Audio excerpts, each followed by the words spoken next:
Ventspils ir pilsēta ar rītdienu. Inovācijas iet roku rokā ar tehnoloģisko industriju. Pilsēta aug un attīstās un tiek meklēti veidi, kā izglītot sabiedrību un veicināt izpratni par tehnoloģijām, to uzbūvi, zinātni un inženieriju.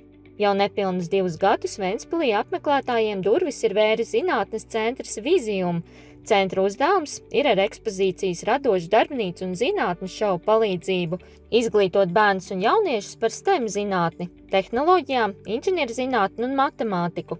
Vieta, kur tehnoloģijas iedvesmo, māca un rada labas emocijas. Esam sagaidījuši jau principā vairāk kā 270 000 apmeklētāju, līdz ar to mums šie 2 gadi ir bijuši tiešām aktīvi. Principā zinātnes centrā ir viss, kas priekš zinātnes centra ir vajadzīgs. Pirmā stāvā mums pamatā ir ekspozīcijas zāles, lielā ekspozīcijas zāle, kur ir 6 galerijas un viena galerija, kas man aiz muguras ir, kas ir mazajiem pētniekiem, kas ir principā bērniem līdz 6 gadu vecumam.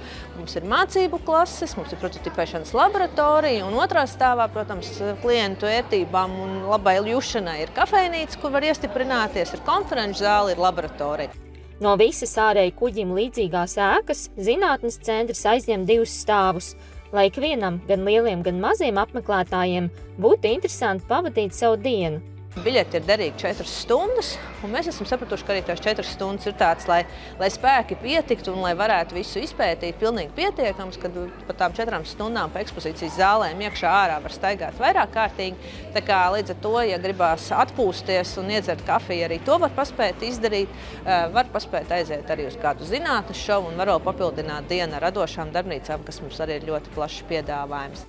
Ekspozīcijas zālēs ir aptuveni 80 izglītojušu eksponātu, kas mērķtiecīgi savienoti ar Skola 2030 programmu.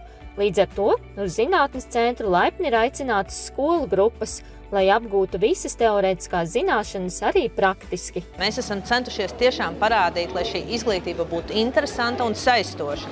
Un mums arī ir vēl citas aktivitātes, kas, piemēram, kopā ar ekspozīciju mums ir arī jauno dabas zinātņu pētnieku centrs, kad ir tieši svarīgi, kad atnāk arī zinātnieki, pastāst par šīs zinātnes lietām un piesaista. Parāda, ka tas nav obligāti kaut kas ļoti sarežģīts un ļoti tāds nesaprotams un tāds pārāk neuztverams. Protams, ka tur ir svarīgi, ka tas ir caur spēli un caur labu jušanu. Apmeklētāji iecienītākie eksponāti ir simulātori un virtuālā realitāte, kas sabiedrībā ir vēl kas jauns un neierasts.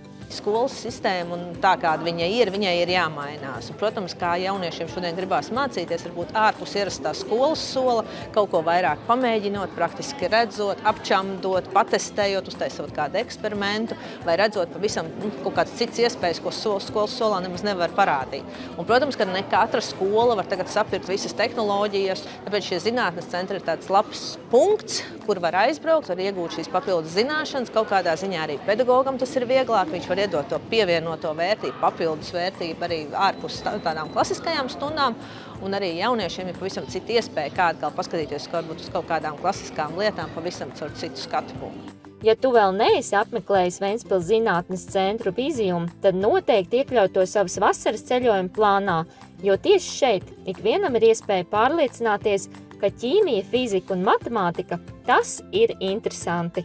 Redzam un novērtējam, ka pie mums nāk ģimenes, sākot ar pašiem mazākajiem ratiņos, līdz pat senioriem, un ir visiem paredzēts, ka viņiem būs šeit interesanti un vērtīgi. Cits gribēs aktīvāk padarboties, cits gribēs mierīgāk, un arī to zinātnes centrs atļauj, bet interesanti būs visiem vecumiem. Radošās darbnīcas mums ir katru nedēļu. Citas zinātnes šovu mums mainās ik pēc 2 mēnešiem. Mēs aktīvi strādājam arī, lai ekspozīcija mainītos saturiski un jau parādās pa kādam jaunam eksponātam. Tā kā nav tā, ka tas būtu kaut kāds izveidots un apstājies. Šis process visu laiku turpinās un mainās.